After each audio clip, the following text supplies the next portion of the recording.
Welcome to the Salisbury Area Chamber of Commerce Education Committee Network's PAC 14 TV show, Education is Everybody's Business. My name is Ladd Colston. I am a business member with the Chamber and the CEO of Sustainable Visions, LLC. I am your host for today's educational topic, which is workforce development. We will feature 3 unique and successful Eastern Shore-based businesses with future apprenticeship and/or skilled trade opportunities.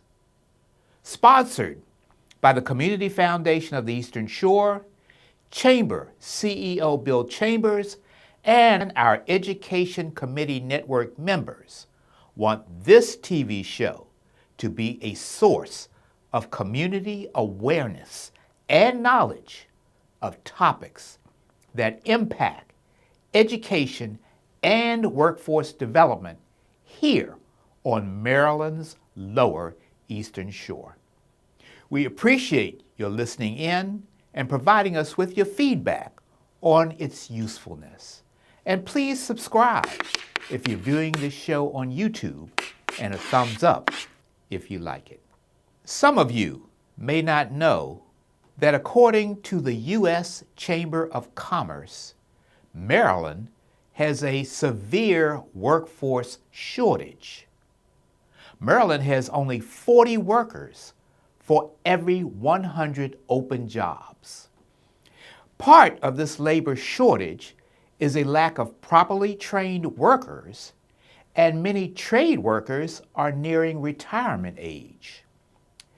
One proposed solution is the development of formal and non-traditional apprenticeships in trades ranging from sheet metal and plumbing to healthcare and hotel and restaurant management. In this regionally informative episode of Education is Everybody's Business, we will talk with 3 top administrators of unique and successful business enterprises that most people don't know about, that are home-based here on the Lower Eastern Shore. All 3 manage operations across the United States and/or globally around the world. These 3 successful businesses speak to the need for workforce development and the importance of college and career readiness for our students seeking professional careers here on the Eastern Shore.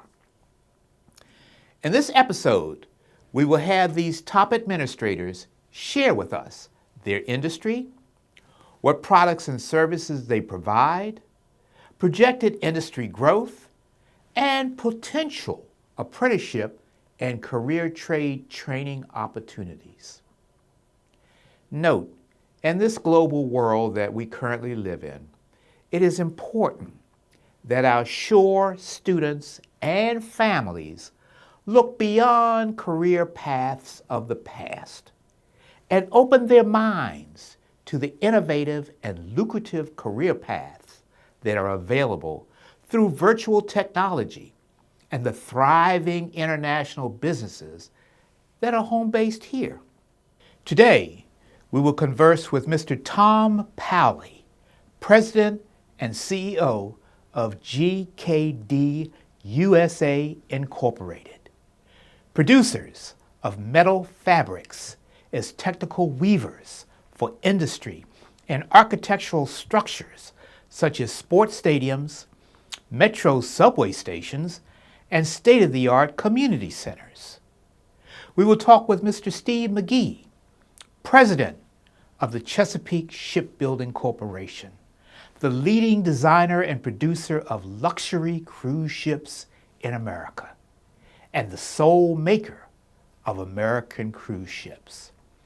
And then we will converse with Mr. Ben Seidel, President and CEO of the Real Hospitality Group, one of the fastest growing world-class hotel management companies in the United States, with direct connections to Hyatt, Marriott, and Hilton-owned properties, to name a few. Starting in Dorchester County, let me first introduce our viewing audience to Mr. Tom Powley, President and CEO of GKD USA Incorporated. Home-based in the city of Cambridge, Maryland, GKD USA operates out of Düren, Germany, with architectural building projects ranging from the Hayward Field at the University of Oregon to the Washington, D.C. Silver Line Metro Rail extension.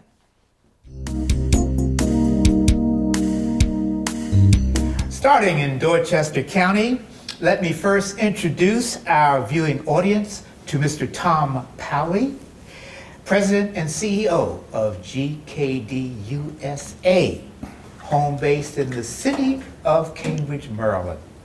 First off, GKD USA Incorporated.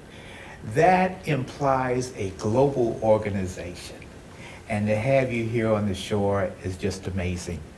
So I want to start out with asking, what products and services does GKD USA provide, and who are your primary customers? So we are a global company, as you mentioned, based in Germany.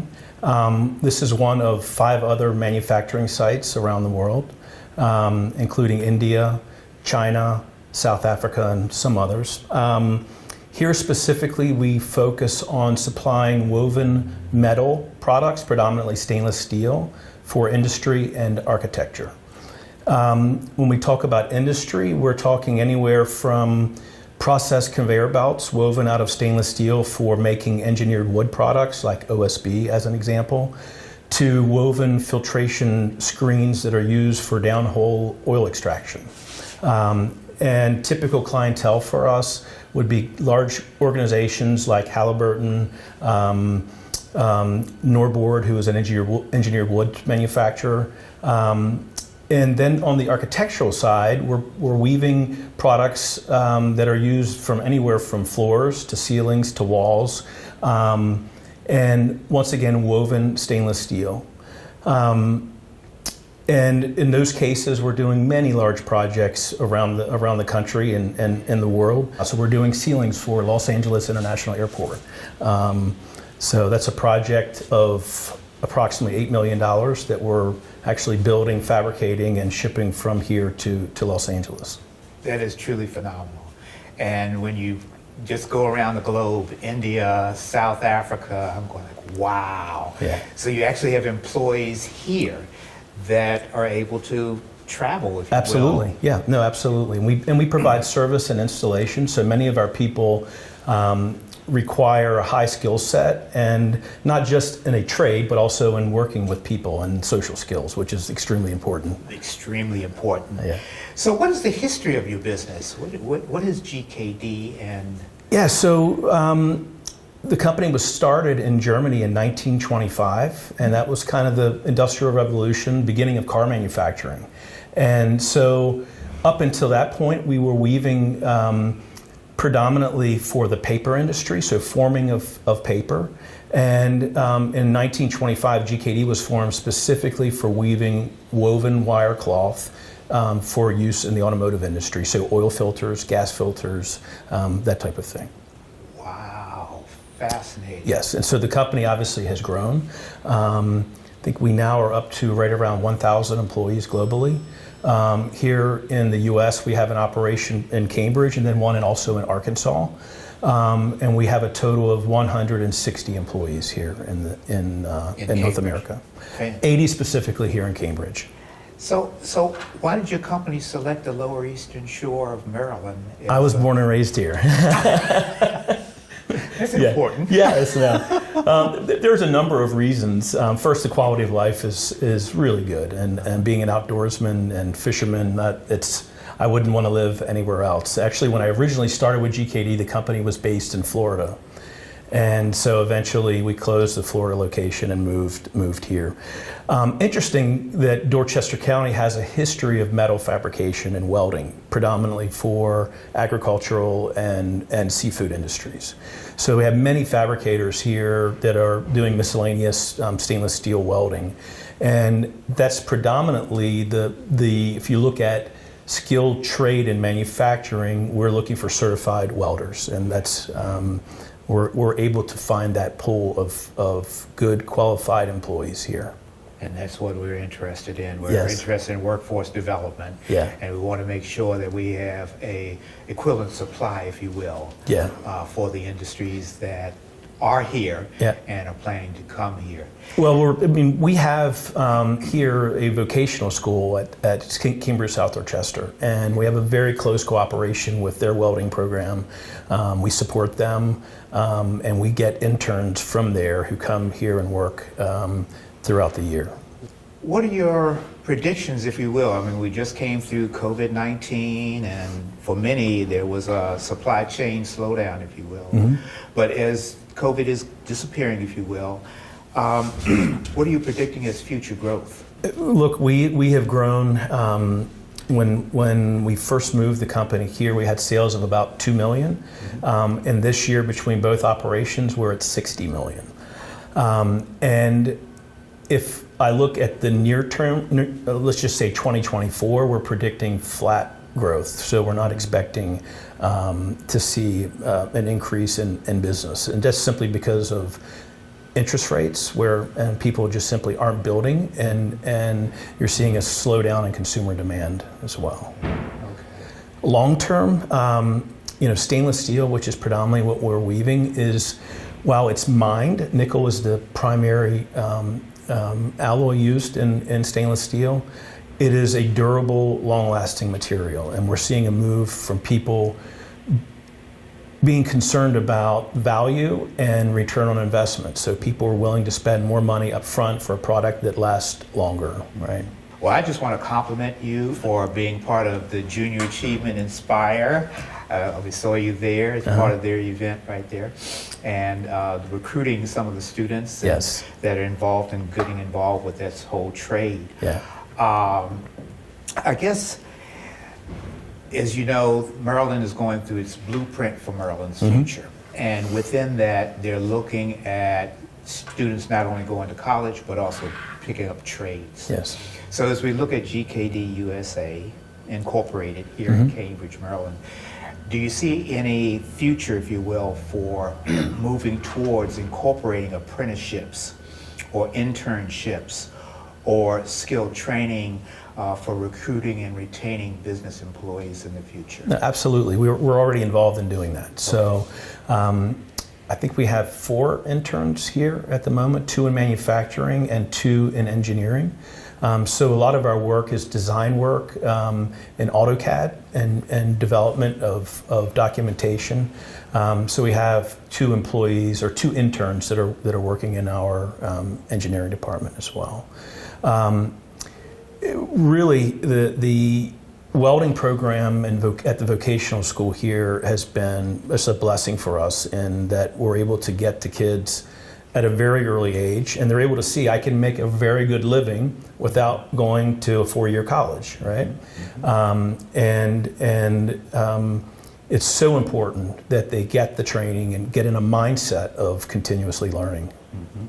Well, that's what we're interested in. We're interested in agencies and businesses that are willing to bring in trained and skilled employees from the shore. Yes. Okay, so they remain on the shore. Yes. Just as you remain on the shore. And it's just exciting, and I just appreciate your time. My pleasure. Thank you so much. You're welcome.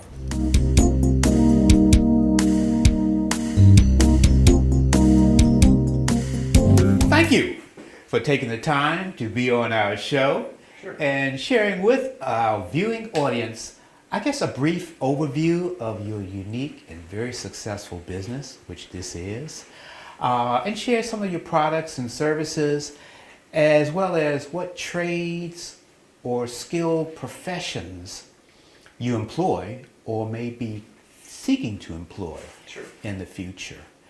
So we'll start off with the first question, which is, what products and services does the Chesapeake Shipbuilding Corporation provide, and who are your primary customers? Sure. So we go back to 1980, where back in the beginning we would build small, just primarily dinner cruise vessels, something in the range of 120 to 150 foot steel vessels. Over the years that grew, and we did some ferries for some municipalities on the Eastern Shore, and the cruise industry kind of shifted. You don't see as many dinner cruise boats any longer, so the owner started his own cruise line, American Cruise Lines, and we started building cruise ships for overnight passengers, small, 49 overnight passengers, which is a very niche market. That grew, and back in the beginning we were delivering roughly one ship every 3 years. And the shipyard in the 2007 timeframe had additional contract with Vane Brothers out of Baltimore to build tugs. So Vane brought their own design, and the yard ended up building ultimately 16 of that particular design. At the same time, we started to greatly modernize. We have our own naval architecture staff, naval architects and marine engineers. We have mechanical engineers, draftsmen. Some of the folks here are very, very skilled at 3D computer modeling. So as we employed a lot of those techniques, we started improving our processes for production. Our bread and butter is definitely steel, but we also, some of our cruise ships anchor because they're too big to get into ports. Now that they've grown into the 150 to 200 passenger, overnight passenger capacities, in those cases, they still hit those ports of call, like St. Mary's, Maryland, for instance. We designed and built an aluminum launch. We'll put the passengers on the launch and run 50 of them ashore at a time for those port calls. So we build those launches as well. After finishing, actually it was 14 tugs for Vane Brothers, they asked us to design a new class of tug.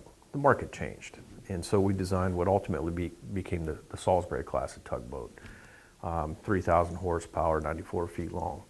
And still we have 3 of them working the Wicomico River today. And so we did 4 of those, ultimately completing a 20 ship set order for Vane.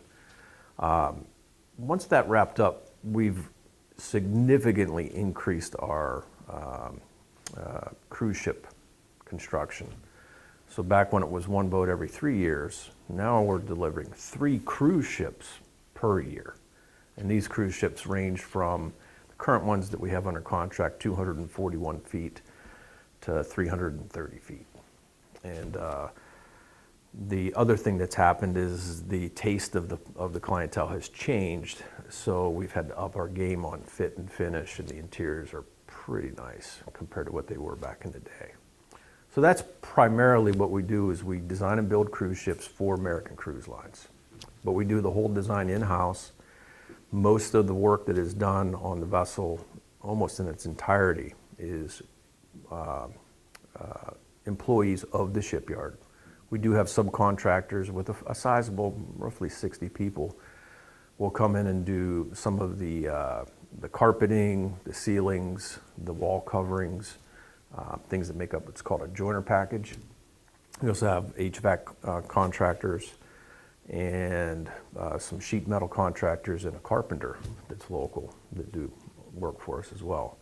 But over this last couple of years, the orders have skyrocketed. So we have sustained cruise ship deliveries through 2030 that we are very challenged to try and meet the demand. When we talk about cruise ships, we're not talking about a 2-hour cruise. We're talking about overnight up to maybe a week cruise. Yeah, typically they're 7-day, very common, a 7-day. And that cruise line, they operate from the northern parts of Maine, all throughout the East Coast, down through Georgia, Florida. We now have itineraries that take you around Florida and up the Gulf Coast. We have a group of vessels that are running. Right now the fleet is 17 ships strong. It's the largest cruise line in America. We run the Mississippi River, Minneapolis, St. Paul, Minnesota to Pittsburgh, and all the way down to New Orleans. On the West Coast, Columbia and Snake Rivers, Astoria, all the way to Idaho. We also run Seattle, Puget Sound, past Canada, and up into Alaska. How much growth has the shipyard experienced, and I think you alluded to this already, over the last 2 years, and in what ways? So just in the last 2 years, we were averaging between 75 and 120 full-time employees, but typically hovering right around that 100 mark. Just in the last, I was doing a count earlier, the goal was to get that to a sustained 250, and right now we're at 242. We've added another 50 full-time employees in the last 6 months. Now that we're kind of coming close to our target, the effort really is to retain and train what we've gained. So, like in many industries, wages have gone up substantially over the last few years. We need to attract and retain. We primarily, if you look at what an average person does here at the yard, and it doesn't matter if it's a man or woman, but primarily they're 18 years or older.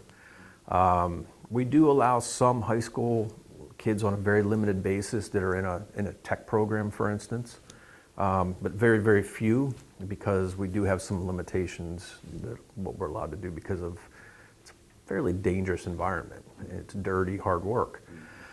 But about 60 to 70% of the workforce in any given work week at some point is going to pick up equipment and weld.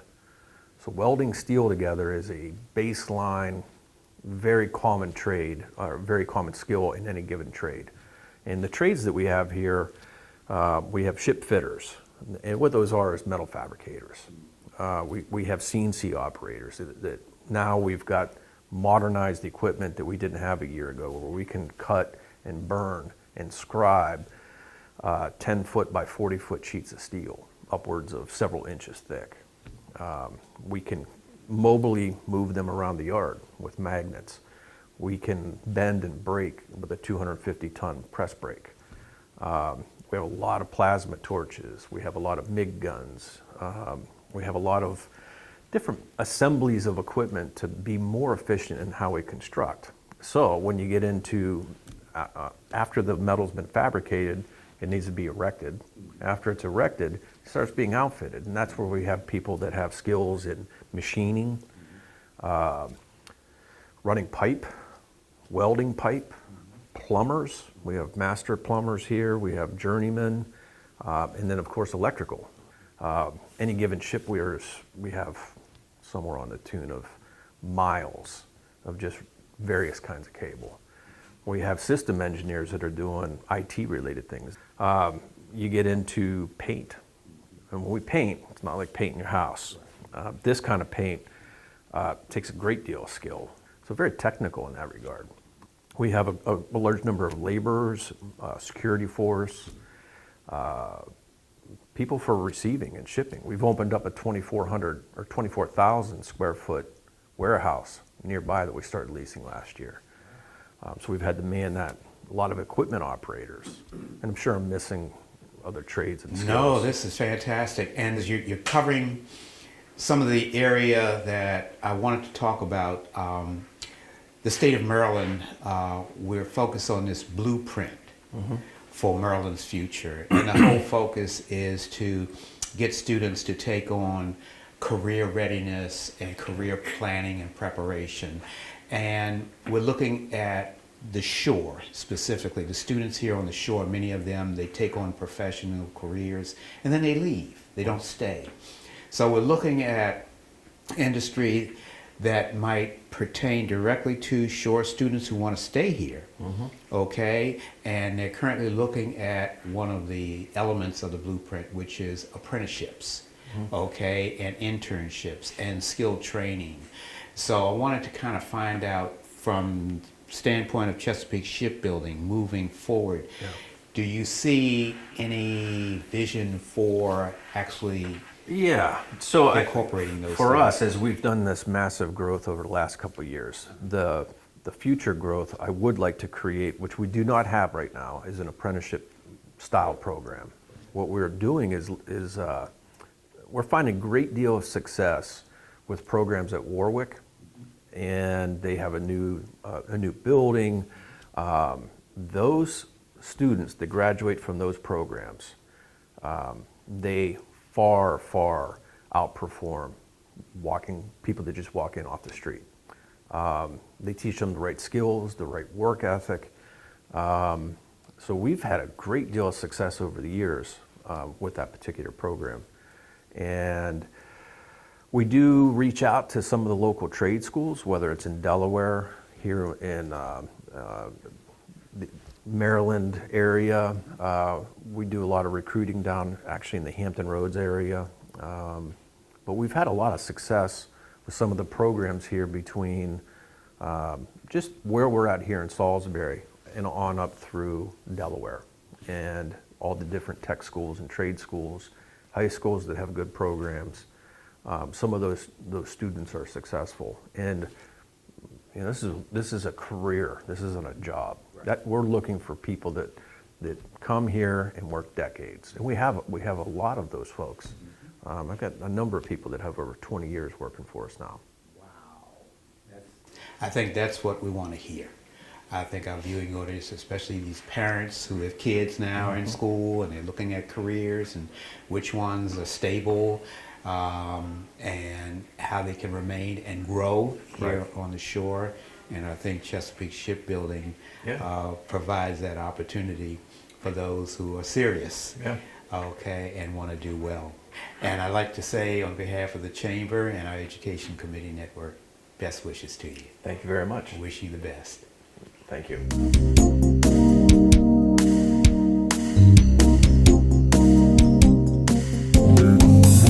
It is my pleasure to introduce our viewing audience to Mr. Ben Seidel, President and CEO of the Real Hospitality Group here in West Ocean City, Maryland. Thank you for taking the time to be on our show and sharing with our viewing audience a brief overview of your business, your products, your services, as well as what trades or skilled professionals you may be seeking to employ in the future. So we'll start off with question number one, or statement if you will. Let's start with what products and services the Real Hospitality Group provides, and who are your primary customers? Well, Lad, I'm honored to be here and humbled, quite honestly. Real Hospitality Group is a hospitality operating company. And what that means in a nutshell is anybody really could build a hotel and make an agreement, a franchise agreement, and align with Marriott, Hilton, Hyatt, IHG, Choice, any national brand, or could run as an independent, which is a uniquely tougher application. But when you fly those flags, it's not just anybody that they're going to allow to run them. So you have to go to an approved licensed operator who's been through orientation standards and has been time tested with operating indices that meet and surpass their criteria to be able to sign an agreement to be able to operate for an owner under those flags. And that's basically what we are. So we're an approved operator, either approved or we're preferred in many cases by several of the brands. And as such, we manage over 100 hotels throughout the United States. And we've just launched a division in 2021 in China. And that has taken off as well, again, with branded hotels and independents throughout China. And you have a listing of hotel companies that you actually work with.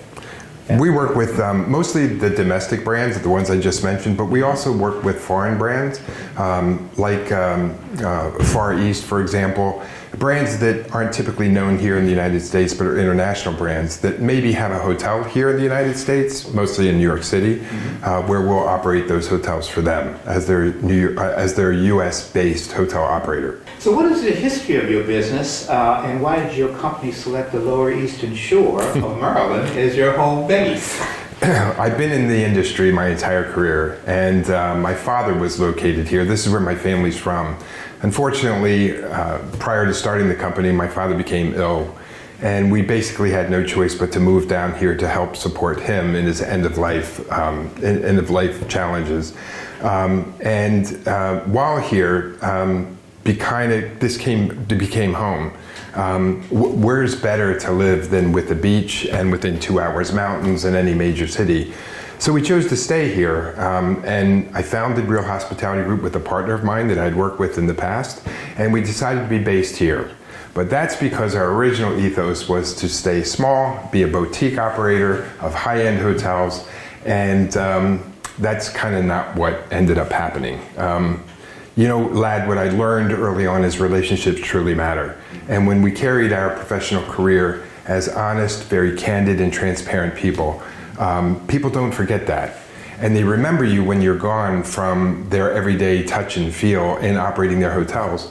And so when we launched our company, when we put our own shingle out there, the phone started to ring with people that we had worked with before, including people back then with Starwood Hotels, which is now part of Marriott, from Marriott people, Hyatt people, and of course individual owners.